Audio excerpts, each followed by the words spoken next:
বহুদিন ধরেই শোনা যাচ্ছে জুনিয়র বচ্চন এবং ঐশ্বরিয়া রায়ের বিচ্ছেদের গুঞ্জন, যদিও এ বিষয়ে প্রকাশ্যে কোনো মন্তব্য করেননি তারকা দম্পতি। এদিকে বুধবার ৪৯-এ পা রেখেছেন জুনিয়র বচ্চন। অভিষেককে ৪৯তম জন্মদিনে আদুরে শুভেচ্ছা জানিয়েছেন সাবেক এই বিশ্বসুন্দরী। কি লিখেছেন তিনি? জুনিয়র বচ্চনের ছেলেবেলার একটি ছবি সোশ্যাল মিডিয়ায় পোস্ট করেছেন এই অভিনেত্রী, যেখানে ছোট্ট অভিষেককে ট্রাইসাইকেল চালাতে চালাতে ক্যামেরার পোজ দিতে দেখা যাচ্ছে।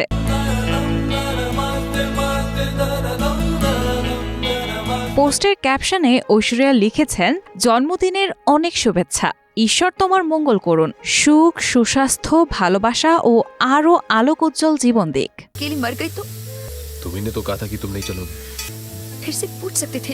এদিকে অভিষেকের জন্মদিনে ঐশ্বরিয়ার শুভেচ্ছা বার্তায় খুশি তাদের অনুরাগীরা। অনেকেই প্রশ্ন করেছেন, নিন্দুকেরা কোথায় গেল যারা বিবাহ বিচ্ছেদের খবর ছড়াচ্ছিলেন?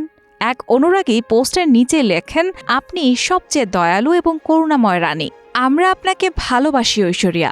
অন্য একজন লিখেছেন, যারা বিবাহ বিচ্ছেদের কথা বলছিলেন তারা কোথায়? কেউ আবার মন্তব্য করেছেন, ওদের জীবনে যাই ঘটুক না কেন, ওদের মতো লোকজন, বিশেষত মহিলারা, সব সময় নিজের উদারতা বজায় রাখেন।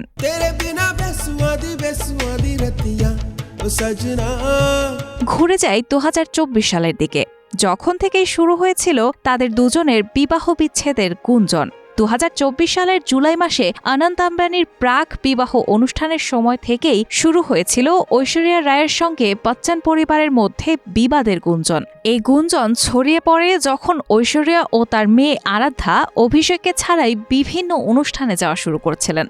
ঐশ্বরিয়া আর আরাধ্যা অভিষেকের সঙ্গে না থাকলেও অমিতাভ ও জয়া বচ্চন, শ্বেতা বচ্চন নন্দা, অমিতাভের নাতি অগস্তা নন্দা ও নাতনি নব্যা রাবেলি সহ বচ্চন পরিবারের বাকি সদস্যরা একই সঙ্গে উপস্থিত ছিলেন।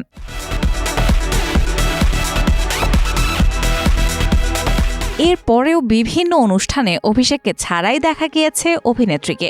এমনকি অভিনেত্রী বচ্চন বাড়ি ছেড়ে মায়ের কাছে থাকছেন বলেও জানা যায়। এরপর অভিষেক ও তার পরিবার ঐশ্বরিয়ার জন্মদিনের শুভেচ্ছা না জানালে বিচ্ছেদের গুঞ্জন আরও জোরালো হয়। এমনকি অভিষেকের সঙ্গে নিম্রত কৌরের প্রেমের গুঞ্জনও ছড়িয়ে পড়ে।